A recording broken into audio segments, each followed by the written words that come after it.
All right, good morning or good afternoon, everyone, depending on when you are watching this video. These are your notes for the first week, full week of school. We're going to get started learning about density. It might be something you're familiar with. So if you have a paper copy of your notes, you want to make sure that you write your name in the name column, kind of put what class period and date it is. I'm recording this video on August the 6th, so I will put that there.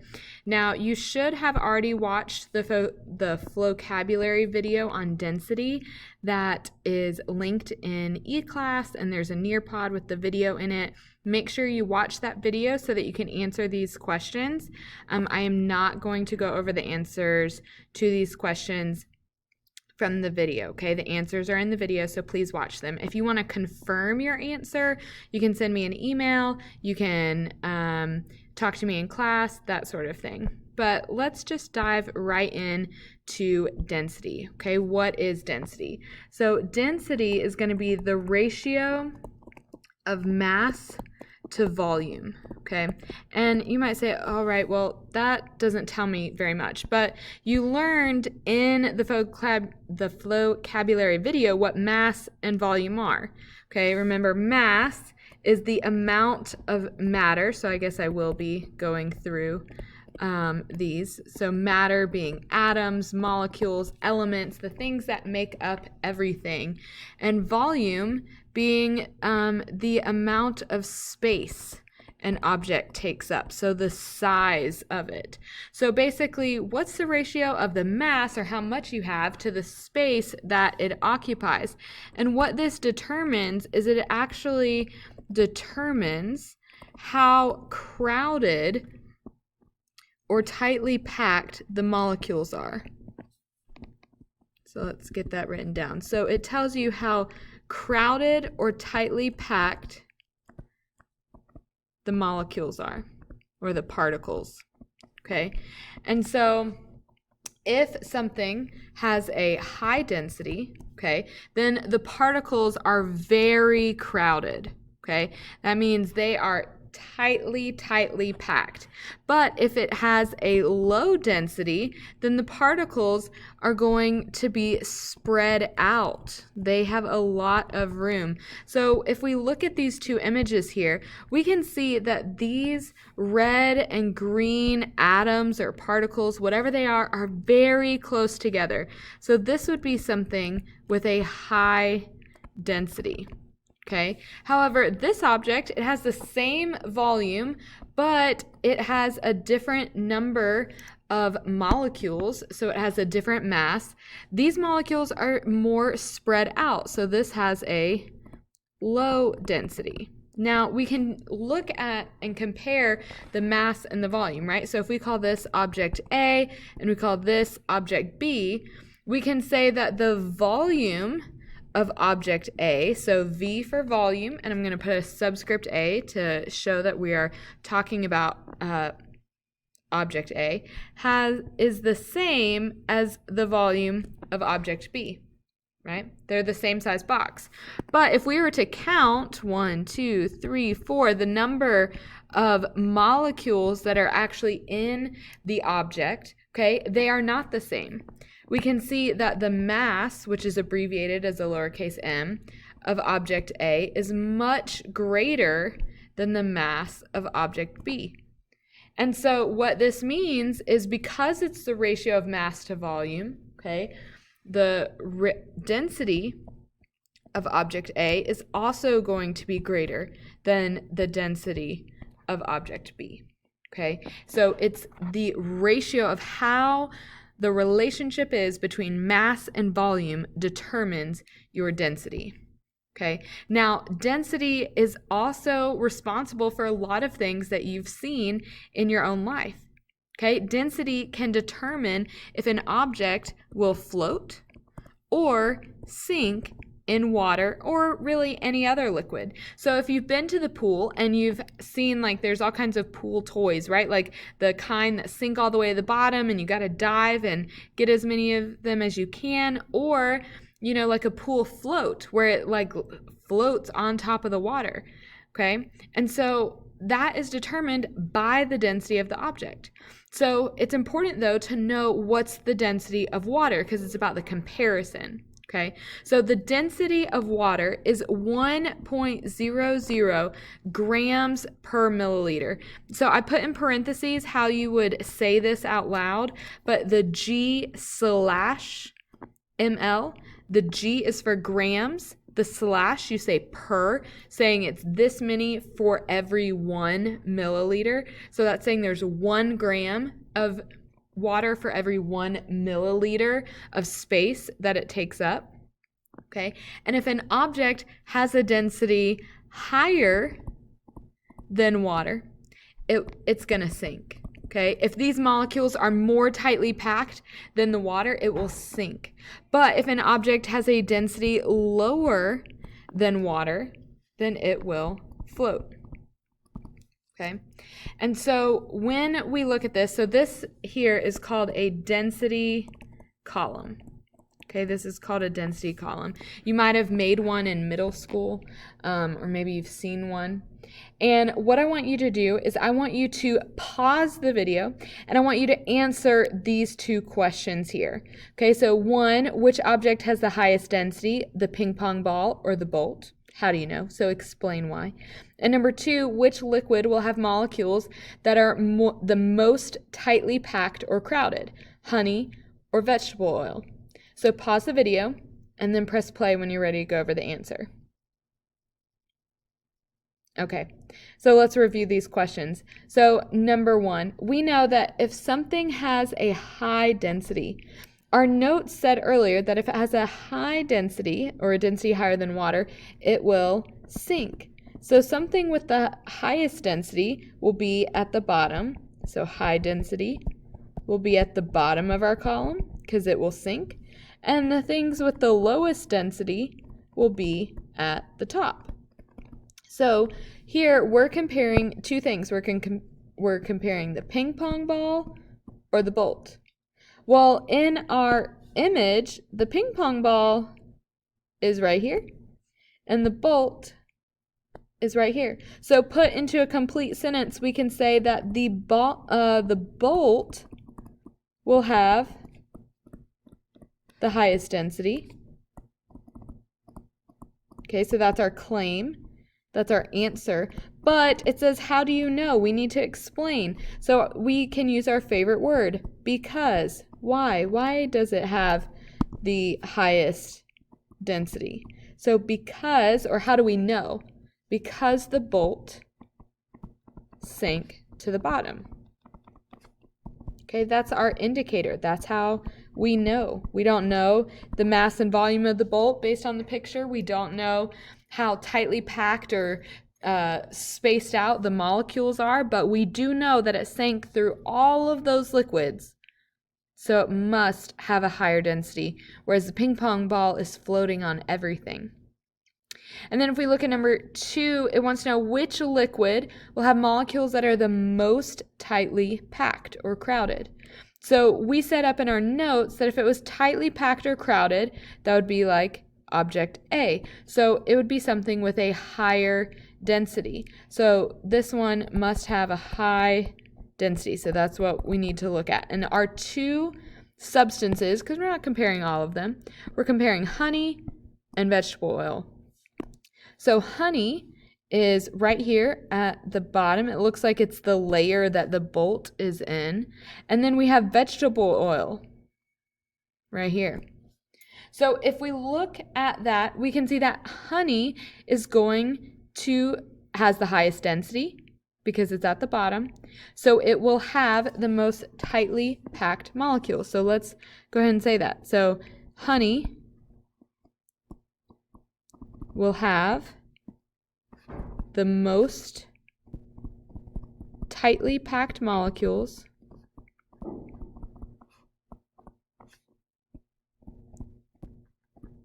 because, how do we know?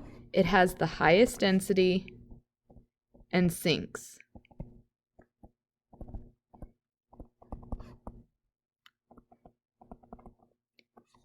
Now, you could also explain by saying it's lower in the density column than the vegetable oil, right? There's multiple ways for you to write your sentences and explain it. But we definitely want to have our explanation.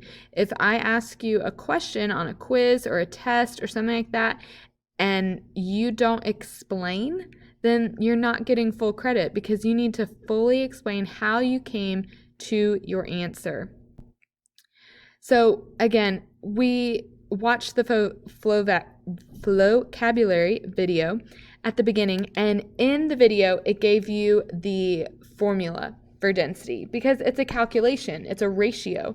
And so we know that our formula is going to be density is equal to the mass divided by the volume. Okay, now written symbolically, density is written as a capital letter D. Mass is a lowercase letter m, and it is actually important that it is a lowercase and not capital M. A capital M is the symbol for a different equation and different concept that we'll learn about second semester. Volume is represented by a capital letter V.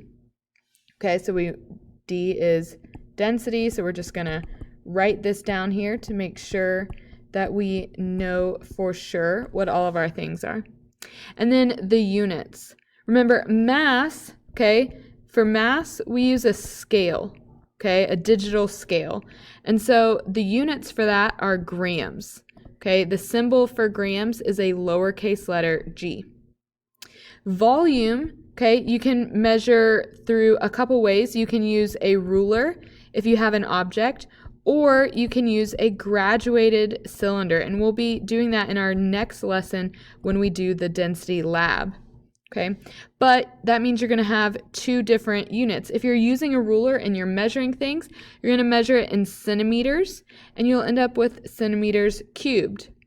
Or if you use a graduated cylinder and we're measuring using liquids, you'll have the units of milliliters, or lowercase m, capital L. So that means density, if it's your mass or grams, divided by your unit of volume, that means you can have two different options for your units of density. You can have grams per centimeters cubed, or you can have grams per milliliter. These are options for density. Now, in the vocabulary video, they talked about water displacement, okay? And to sketch out, in case you didn't fully understand it, okay, if you have a graduated cylinder, for example, so let me draw my beautiful graduated cylinder, okay, and it's got some water in it. Let me make it less than that. Let's say you have this much water, okay, and you've got graduations on the side, and it tells you there's 5 milliliters of water. Well, you have a weird shaped object. Maybe you have a ring or something with the center cut out, or a rock, or really anything. And let's say we add this rock to our graduated cylinder. Just like when you get into the bathtub, the water level is going to go up. And when the water level goes up, let's say it goes up to 9 milliliters, okay, that displacement, or the difference between the two volumes of water, is the volume of your rock. So we would say that the volume of our object is equal to our final volume, or 9, minus our initial volume. Okay, so what the volume was at the end minus the volume at the beginning. So in this case, the volume of our rock would be equal to 9 milliliters minus 5 milliliters, which gives us 4 milliliters. Okay, and that's what water displacement is. This is often going to be used for irregular shaped objects, things that don't have a very defined shape. So not a sphere or a cube or a cylinder, something where we can use our knowledge of geometry to calculate the volume ourselves. Okay, so that's what we would do there. Now, let's say though you have a rectangle. Okay, if you have a rectangle, so for example, 1, like this, okay? Let's say you have a rectangle. You're going to have a couple of different measurements. You're going to have the height. How tall is it off of the surface that you're measuring it? You're going to have the width. Okay, how wide is it? And then how long is it? So the length. Okay, and so the volume of a rectangle, you should hopefully know this, should be your length times your width times your height. And this is what we would be using a ruler for. You use a ruler to figure out the volume of a rectangle. And so if we're using a ruler, that means when I measure the length, I'm going to get a number in centimeters. The width, I'll get a number in centimeters, and height, I get a number in centimeters. So when we multiply them, that's why our volume has a unit of centimeters cubed, because I have multiplied centimeters times centimeters times centimeters. There were 3 of them. And so this is what we need to understand conceptually what density is, how it impacts the things that float or sink, and then we want to focus on the math. Okay, so we've got our formulas, we understand this, let's do some practice. Now, in my class, I expect you to show all of your work. Okay, it does not matter to me the answer as much as it matters the process you went through to get your answer. So with that being said, please do your very best to keep your work organized so that I have an easier time understanding your work. Not only will it allow you to have an opportunity for partial credit on quizzes and tests, but it also helps me understand and give you feedback on where you might have made a mistake. So example number 1 says, what is the density of an object with a mass of 20 grams? Apologize for the alarm that just went off in the video. But a mass of 20 grams and a volume of 15.3 milliliters.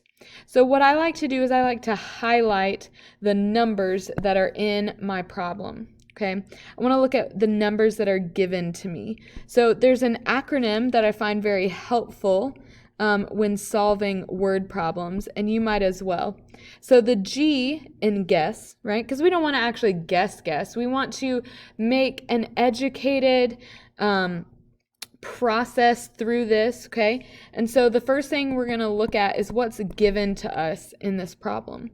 So we know that we have 20.0 grams. Okay, I'm going to just abbreviate the word grams as a G. And we know that we've got this number 15.3 milliliters. Now they tell us it's the mass and the volume. But what if the problem didn't? Okay, well our units tell us, because if I see a G for grams, that is always mass. So I'm going to put M is equal to this, 20 grams. 15.3 milliliters. Milliliters always means volume. So I'm going to put a capital V is equal to 15.3. So that's our given. U. That stands for unknown. What are we looking for? What is missing? What is our unknown? And so that's what we're trying to find. So here it says, what is the density? So if you see a what, that's your question word, and it's about to tell you. We are looking for the density. So D is equal to question mark. We don't know. So once we have done our unknown, the E stands for equation. You want to write down, hey, what equation do I need to solve this? And we know if we're looking for density, our formula is density equals mass divided by volume. And then we've got our last two, substitute and solve. So substitute means to trade the variable or letter for the number that it represents. Now, density, D, does not have a number. So what we're trying to figure out. So it will stay the same. Mass, we're going to substitute out for 20.0 grams. Notice I'm putting the number and the unit. You have got to include both. If you only write down the number, then you have the potential to make another mistake and to get points taken off. Divided by our volume, which is 15.3 milliliters. Okay, and then again, we said substitute, so we plugged in the numbers, and we're going to solve. So we're going to use our calculator, and you should all have your own calculator, and say 20.0 divided by 15.3, and that gives us 1.31. Okay, 1.31. And our units, we look at our letters, G over ML. There's nothing that repeats itself in order to cancel out. So that means our units are going to stay exactly how they're written, G/ml, or grams per milliliter, which is correct because we said earlier that density, one of our units, was grams per milliliter. So by getting that as our units, that confirms for us that we have set up our problem correctly. So this is the density of our object. And if we look at example number 2, it says, what is the volume of an object with a mass of 55.88 grams and a density of 0.29 grams per milliliter? So what we have here is we know that the mass, so M for mass, is 55.8 grams, and that our density is equal to 0.29 grams per milliliter. And they want to know, so our unknown, it says, what is the volume? That is what is missing. What is volume? So we know because we have density and we're looking for volume, we've got a formula that says density is equal to mass divided by volume. And so we can substitute or plug in our numbers. So we know density is 0.29 grams per milliliter. I often like to put these in parentheses just to keep the number and unit together. And it's equal to the mass, 55.8 grams, divided by our volume. Now we've substituted and now we need to solve. Okay? In order to solve for this problem, what we're going to need to do is we are going to need to cross multiply. Okay? So if we have a fraction here, we can put this over 1 and we can cross multiply. So V times 0.29 gives us V times, and I'll actually put the multiplication symbol there, times 0.29 grams per milliliter is equal to 1 times 55.8 grams. So we get 55.8 grams. And then in order to get volume by itself, because remember, this is the volume, that's what we're looking for. In order to get it by itself, we need to move the 0.29 grams per milliliter to the other side of the equal sign, the other side of the equation. To do that, you do the opposite of the math. So volume times 0.29 means we would say volume divided by 0.29 grams per milliliter on both sides. And so on this side, that'll make it cancel out. And we will get that our volume is equal to 55.8 divided by 0.29. So when you do that in your calculator, you get 189.7. And then in our units, so if we look at our units, we see that grams is repeated twice. It cancels out. And our last unit left is milliliters. And so we have our answer. Now, if you struggle with being able to rearrange equation or solving for volume this way, there are some tips and tricks that you might see in some of the previous school year's videos with that, or you can ask me in class for some of them. So example number 3 says, what is the mass of an object with a density of 1.28 grams per centimeter cubed and a volume of 75 centimeters?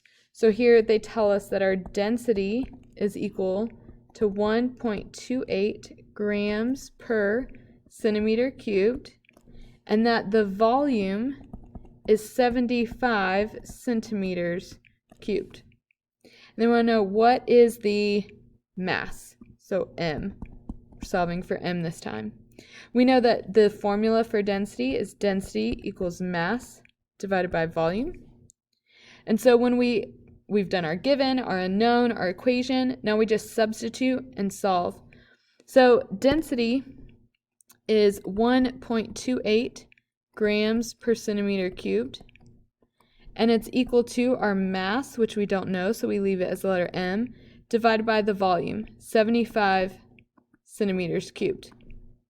And what we do is, in order to solve for mass, we've got a fraction here with a variable, so we put this over 1 and we cross multiply. So 1 times M is just M. And then 75 times 1.28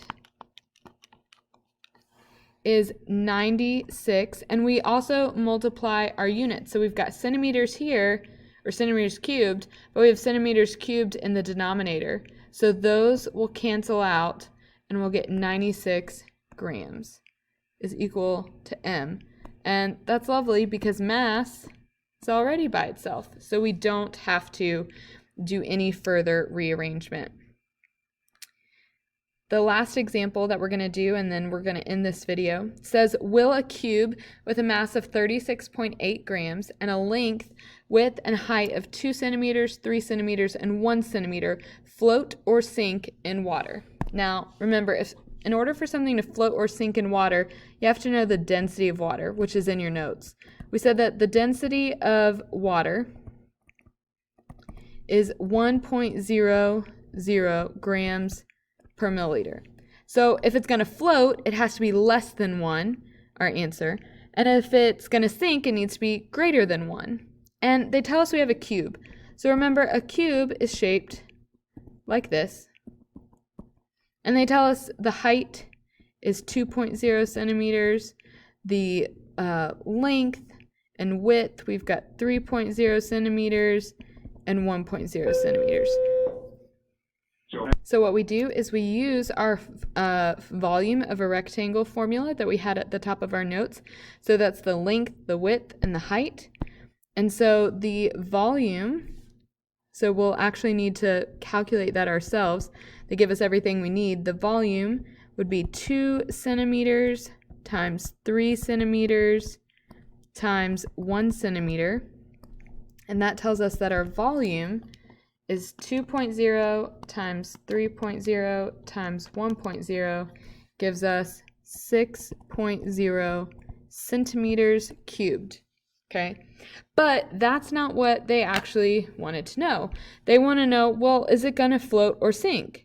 Well, to know that, we need to know the density of our cube, right? And so that would make it the mass of the cube divided by the volume. So we know that they said in the problem the mass is 36.8 grams, and we calculated with our formula that the volume is 6.0 centimeters cubed.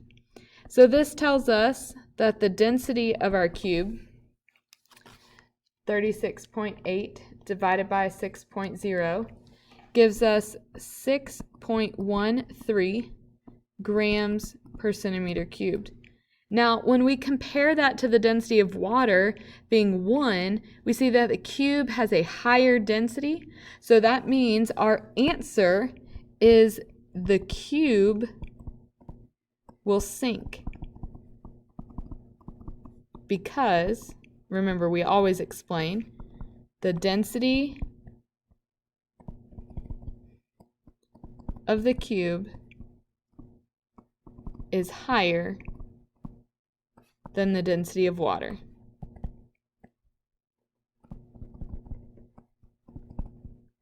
And so, therefore, we have our answer. And that's the end of your notes for today. You have practice problems on eClass that you can work to make sure you can do these problems on your own.